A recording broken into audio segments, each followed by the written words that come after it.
नमस्कार विद्यार्थियों, मैं आपका स्वागत करता हूं मेरे इस YouTube चैनल पर। विद्यार्थियों, आज हम इस वीडियो के माध्यम से अर्थशास्त्र के लिए सांख्यिकी नामक प्रश्न पत्र की तीसरी इकाई को समझने का प्रयास करेंगे। इस इकाई में सूचकांक या निर्देशांक से संबंधित महत्वपूर्ण बिंदुओं को हम समझने का प्रयास करेंगे। यह प्रश्न पत्र MA अर्थशास्त्र सेकंड सेमेस्टर के विद्यार्थियों के लिए हैं, जो कि इनका चौथा प्रश्न पत्र है। यदि आप लोगों को मेरा वीडियो पसंद आए तो आप इसे लाइक करें, शेयर करें और सब्सक्राइब करें। तो आइए हम लोग इस प्रश्न पत्र की तीसरी यूनिट को समझने का प्रयास करते हैं। विद्यार्थियों, इस वीडियो में हम सबसे पहले बात करते हैं सूचकांक की, जिसे निर्देशांक भी कहते हैं और अंग्रेजी में इसको हम इंडेक्स नंबर के नाम से जानते हैं। सूचकांक की अवधारणा को सबसे पहले समझने की कोशिश करें। हिंदी में इंडेक्स नंबर को मुख्य रूप से सूचकांक कहा जाता है। सांख्यिकी और अर्थशास्त्र में इसका अर्थ एक ऐसे माप से है जो समय, स्थान या अन्य विशेषताओं के आधार पर किसी चर में होने वाले सापेक्ष परिवर्तनों को दर्शाता है। दूसरे शब्दों में, यह एक ऐसा सांख्यिकी उपकरण है जो समय, स्थान या अन्य विशेषताओं के आधार पर किसी चर जैसे कि कीमत, उत्पादन या जीवन स्तर में होने वाले सापेक्ष परिवर्तनों को मापता है। यह मूल्य के स्तर, मुद्रास्फीति या आर्थिक गतिविधियों में उतार चढ़ाव का आकलन करने के लिए एक आधार वर्ष का उपयोग करके बैरोमीटर की तरह काम करता है। इसलिए अर्थशास्त्र और सांख्यिकी में इंडेक्स नंबर का बहुत ही महत्वपूर्ण स्थान है।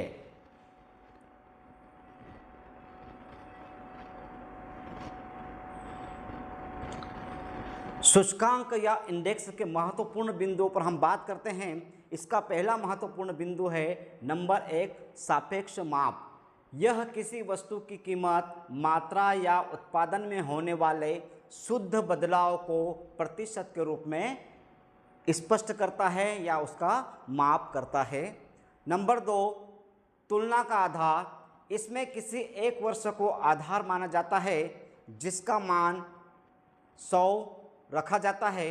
वर्तमान वर्ष की तुलना इसी आधार वर्ष के आधार पर की जाती है। उदाहरण के लिए, यदि वर्ष 2015 को आधार वर्ष अर्थात 100 माना जाए और 2025 का सूचकांक 150 आए, तो इसका मतलब यह है कि वर्ष 2015 की तुलना में वर्ष 2025 में 50% की वृद्धि हुई है। इस प्रकार हम सूचकांक की गणना करते हैं।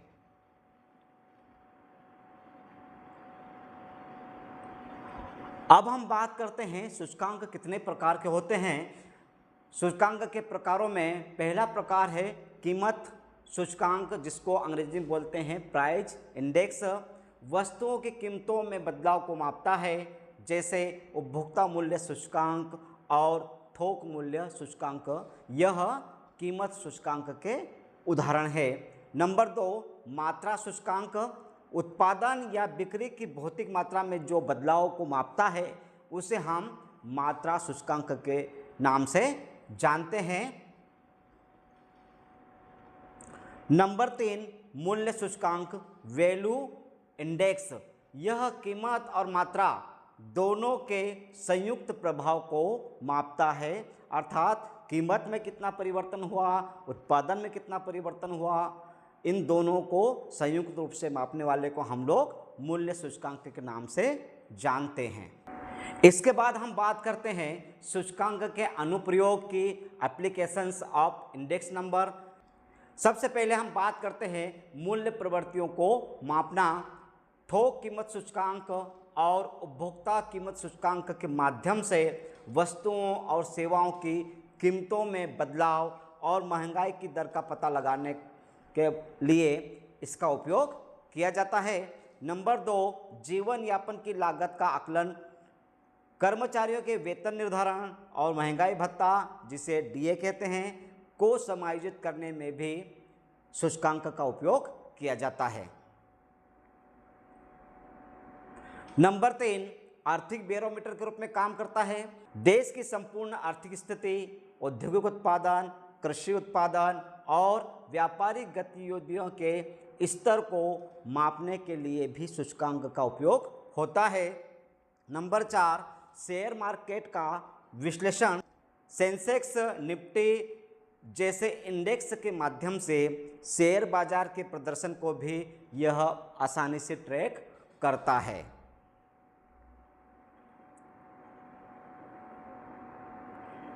इसके बाद हम बात करते हैं विदेश व्यापार के निर्यात और आयात के आंकड़ों का उपयोग करके देश के अंतर्राष्ट्रीय व्यापार की स्थिति का आकलन भी सूचकांक के माध्यम से किया जाता है। इसके अलावा सूचकांक भविष्यवाणी भी करता है। पिछले रुझानों के आधार पर भविष्य में मांग, उत्पादन या कीमतों का अनुमान भी आसानी से सूचकांक या निर्देशांक के माध्यम से लगाया जा सकता है। अब बात करते हैं सूचकांक की कौन कौन सी विशेषताएं हैं। नंबर 1 विशिष्ट औसत। यह विभिन्न इकाइयों जैसे किलो, लीटर, मीटर में मापी गई वस्तुओं की तुलना करने के लिए एक सामान्य औसत प्रदान करता है। नंबर 2 आर्थिक बैरोमीटर के रूप में काम करता है। इसे अर्थव्यवस्था का बैरोमीटर कहा जाता है क्योंकि यह देश की आर्थिक स्थिति जैसे मुद्रास्फीति या मंदी की स्थिति को दर्शाता है। नंबर 3 अप्रत्यक्ष मापन। यह उन परिवर्तनों को भी मापता है जिन्हें सीधे तौर पर मापना कठिन होता है, जैसे जीवन निर्वाह लागत इत्यादि का अनुमान लगाना कठिन होता है और सूचकांक इनको आसानी से माप सकता है।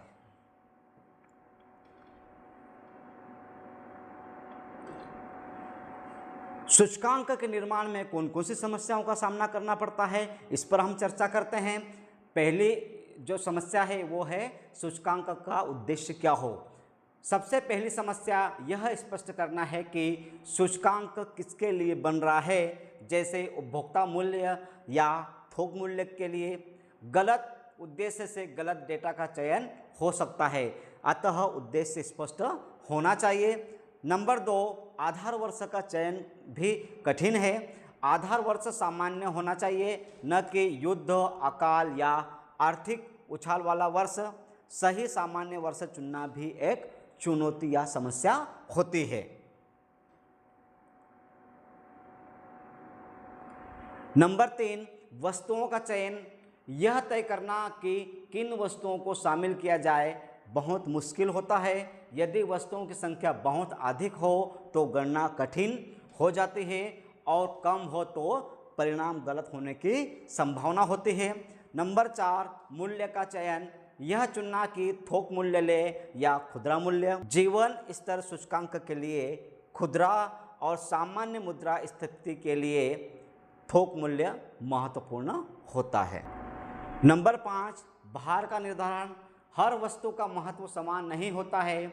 वस्तुओं को भार आवंटित करना व्यक्तिगत राय पर आधारित हो सकता है, जिससे निष्पक्षता प्रभावित होती है। नंबर 7 औसत की विधि। सांख्यिकी रूप से ज्यामितीय माध्य को सर्वोत्तम माना जाता है, लेकिन इसकी गणना जटिल होती है, जिसके कारण अक्सर अंकगणितीय माध्य का प्रयोग किया जाता है, जो कि कम सटीक हो सकता है।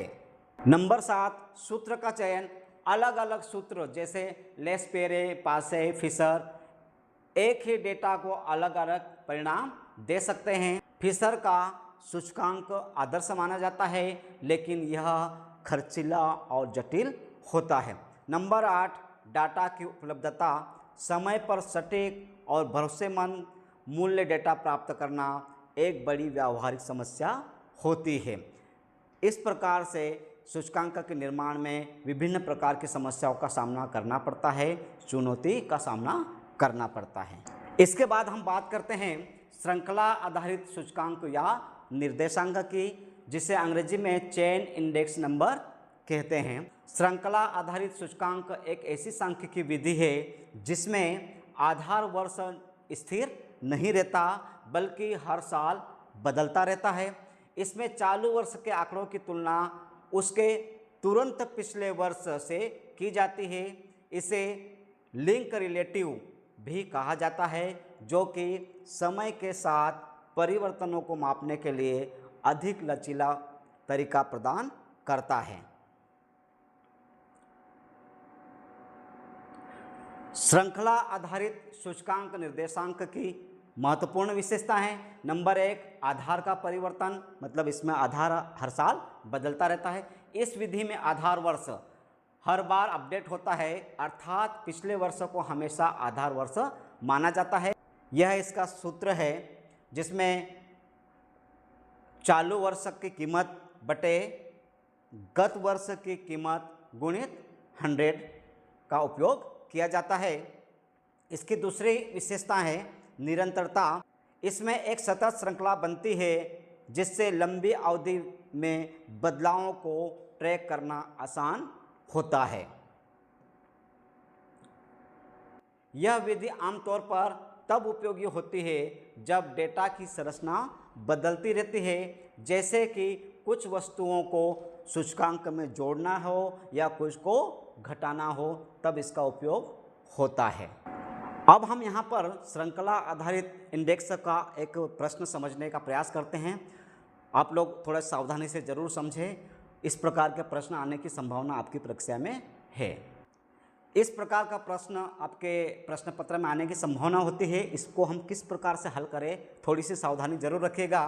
प्रश्न है, निम्न आंकड़ों से वर्ष 1991 पर श्रृंखलित श्रृंखला आधार निर्देशांक ज्ञात कीजिए। इस प्रकार के आंकड़े आपके पास होंगे। पहला होगा वर्ष 1991 से लेकर 1996 तक, और उसके नीचे होगा कीमत, जो यहाँ से लेकर यहाँ तक की होगी। अब इस प्रश्न को हम किस प्रकार से हल करें, इसे समझें हम लोग। दिए गए प्रश्न को आपको किस प्रकार से हल करना है, इसलिए आपको इन दो प्रकार के टेबलों की आवश्यकता होगी। आंकड़े आपके पास दिए हुए हैं। सबसे पहले हम बात करेंगे कि यहाँ पर कौन सा सूत्र उपयोग में होगा। कीमत श्रृंखला अनुपात हमें ज्ञात करना है। उसका सूत्र है चालू वर्ष की कीमत बटे गत वर्ष की कीमत गुणित 100। यह आपका एक सूत्र होगा। सबसे पहले आपको इस प्रकार की तालिका तैयार करना है। थोड़ा सा सावधानी जरूर रखिएगा, अच्छे से समझ में आ जाएगा। कीमत श्रृंखला अनुपात की गणना, इस प्रकार के टेबल आपको तैयार करना है। पहला कॉलम आपका वर्ष का होगा, दूसरा कॉलम आपका कीमत का होगा, और तीसरा कॉलम कीमत श्रृंखला अनुपात किस प्रकार से ज्ञात करें इसका होगा। चूँकि दो संख्याएं आपके पास दी होगी प्रश्न में, तो पहले में आप वर्ष को रख लीजिए, जैसे हमने आपको बताया है। इस प्रकार से दूसरे को आप कीमत के रूप में यहाँ पर रख ले। कीमत आपके पास दी हुई है। आपको पहला वाला जो है आधार वर्ष 1991, उसको हमने माना है, उसको P0 के रूप में देना है। उसके बाद P1, P2, P3, P4 और P5 के रूप में आप उसको नाम दे दीजिए। कीमत श्रृंखला अनुपात किस प्रकार से ज्ञात करेंगे, थोड़ा समझिएगा।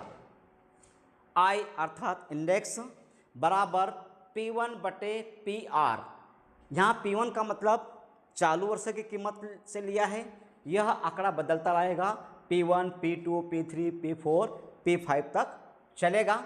और PR का हमने मतलब लिया है प्रीवियस ईयर, गत वर्ष, गुणित 100। अब थोड़ा सा ध्यान दीजिएगा, हमने आधार वर्ष तो माना है, तो हमने 100 माना है। यहाँ पर हमें ज़्यादा आवश्यकता नहीं, हमने उसको वैसा का वैसा रख दिया है, क्योंकि आधार वर्ष 100 माना गया है।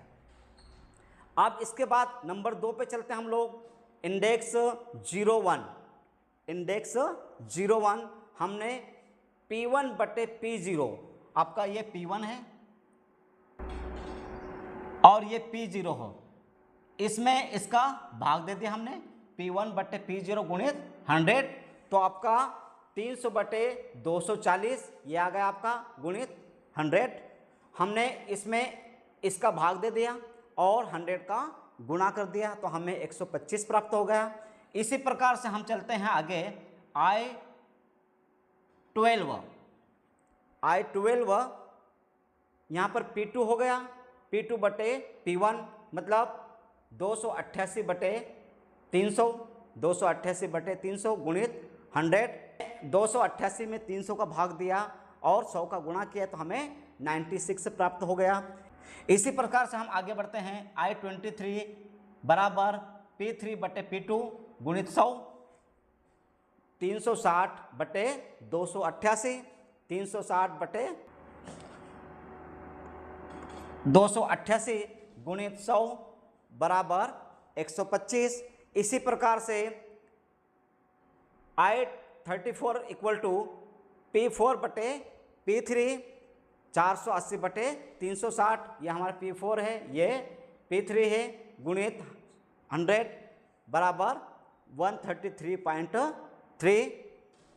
फिर इसी प्रकार से I44 P5 बटे P4 गुणित 100, 420 बटे 480 गुणित 100 बराबर 87.5।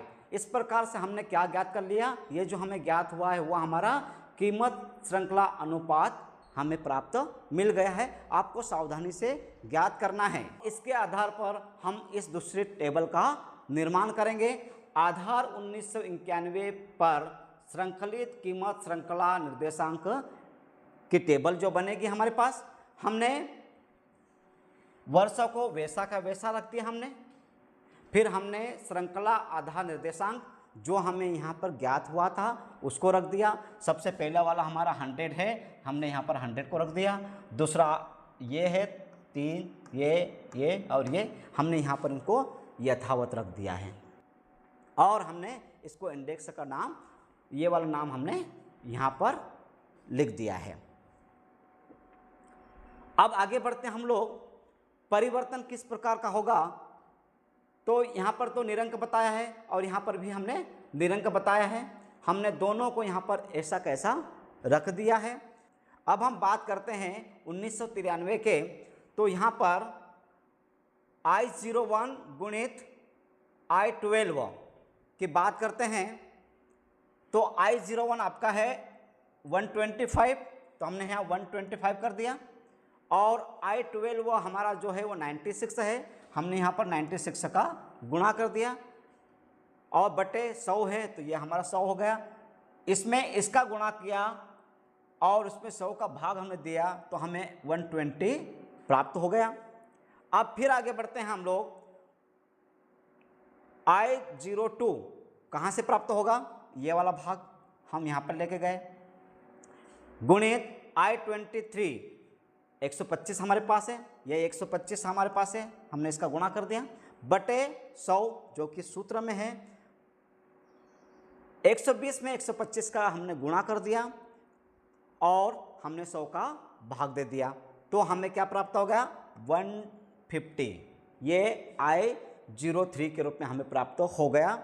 अब हम I03 इंटू I34 बटे 100 की बात करेंगे, तो 150 ये हमारे यहाँ से आ गया और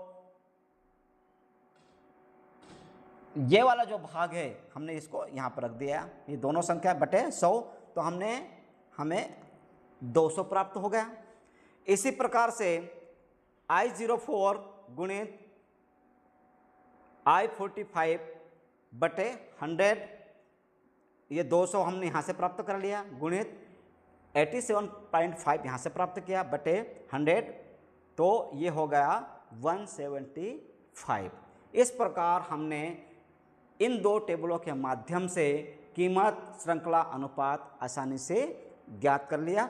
आपको सावधानियां रखना हो और कोई क्वेरीज हो तो आप मुझे कमेंट्स बॉक्स में ज़रूर कर दें, इसे हम समझने की कोशिश करेंगे। श्रृंखला आधारित सवाल को समझने के पश्चात अब हम बात करते हैं आधार स्थानांतरण और सूचकांक को अविस्फीति करना, base shifting and deflating the index number. आधार वर्ष बदलना और सूचकांक को अपस्फीत करना सांख्यिकी में महत्वपूर्ण प्रक्रिया है। सबसे पहले हम बात करते हैं आधार स्थानांतरण की। पुराने आधार वर्षों को बदलकर नए आधार वर्ष के अनुसार सूचकांक को पुनः मापता है, जिससे तुलना आसान हो जाती है। दूसरे शब्दों में जब किसी सूचकांक श्रृंखला का आधार वर्ष पुराना हो जाता है तो उसे अधिक प्रासंगिक बनाने के लिए नए वर्ष में उसे बदला जाता है। इसका क्या उद्देश्य है? आधार क्यों बदलना चाहिए? आर्थिक परिवर्तनों जैसे आधार वर्ष में नई वस्तुओं को शामिल करना इसका महत्वपूर्ण उद्देश्य है, इसलिए हमें आधार वर्ष बदलना पड़ता है। आधार वर्ष को बदलना है तो हम इसे किस प्रकार समझ सकते हैं? एक उदाहरण से हम समझे। आधार वर्ष बदलने का उदाहरण, यदि 2010 का सूचकांक 100 है, 2015 का 150 है, तो हमें 2015 को बनाना है। इसका सूचकांक किस प्रकार होगा? नया 2015 का नया सूचकांक 150 बटे 150, यहाँ पर आधार भी 150 हो गया, गुणित 100 बटे 100। और 2010 का जो पुराना था उसे नया सूचकांक किस प्रकार से बनेगा? 100 बटे 150, यहाँ पर भी हमने आधार वर्ष को रिप्लेस कर दिया है, गुणित 100 बराबर 66.67। इस प्रकार से हमने यहाँ पर आधार वर्ष परिवर्तित कर दिया, 100 के स्थान पर 150 हमने मान लिया। इसके बाद हम बात करते हैं सूचकांक को अपस्थिति करना, डिफ्लेटिंग द इंडेक्स नंबर। इसका अर्थ यह है कि किसी वस्तु या आय से मुद्रास्फीति के प्रभाव को हटाकर उसकी वास्तविक कीमत या आय का हमें पता लगाना है। इसका सूत्र है रियल इनकम वास्तविक आय बराबर नॉमिनल इनकम बटे CPI उपभोक्ता मूल्य सूचकांक गुणित 100। अपस्फीति करने का एक उदाहरण हम लोग समझ ले। यदि किसी की आय वर्ष 1970 में 100 रुपये थी और 1980 में बढ़कर 300 रुपये हो गई, लेकिन CPI अर्थात उपभोक्ता मूल्य सूचकांक 400 हो गया, तो वास्तविक आय जो कि 1980 में होगी 300 बटे 400 गुणित 100 अर्थात 75 रुपये। इसका मतलब यह है कि 300 रुपये होने के बावजूद वह व्यक्ति 1970 के 75 रुपये के बराबर ही सामान खरीदेगा। मतलब उसकी आय में परिवर्तन जरूर हुआ है, उसकी आय जरूर बढ़ गई, लेकिन उपभोक्ता सूचकांक भी बढ़ने के कारण उसकी आय का वैल्यू उतना ही रहा, मान उतना ही रहा जितना कि 1970 में था।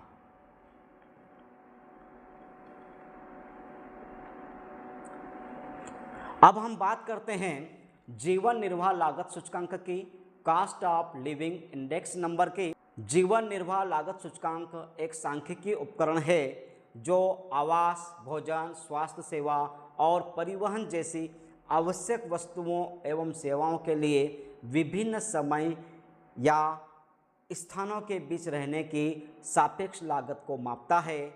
यह 100 के आधार मान का उपयोग करता है।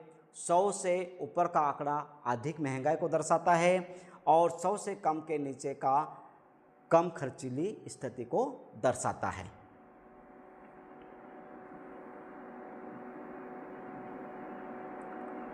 जीवन निर्वाह लागत सूचकांक के महत्वपूर्ण बिंदु।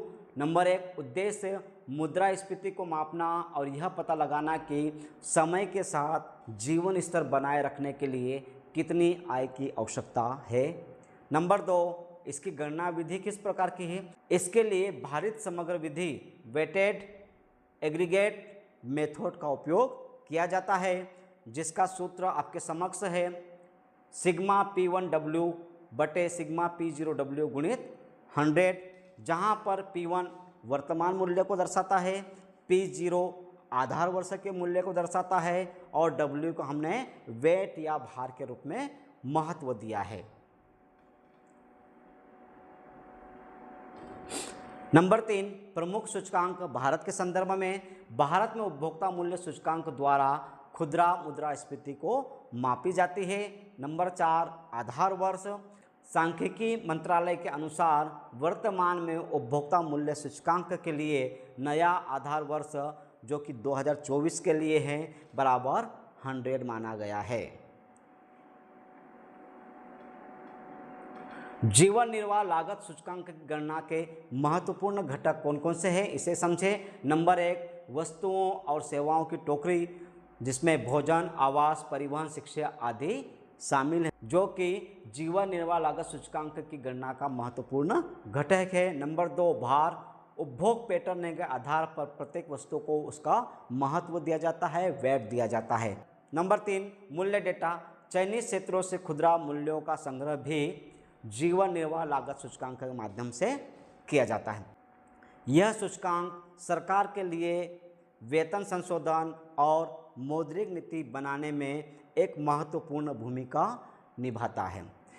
जीवन निर्वाह लागत से संबंधित एक सवाल हम अगले वीडियो में समझेंगे, जो कि परीक्षा की दृष्टि से महत्वपूर्ण होगा। धन्यवाद।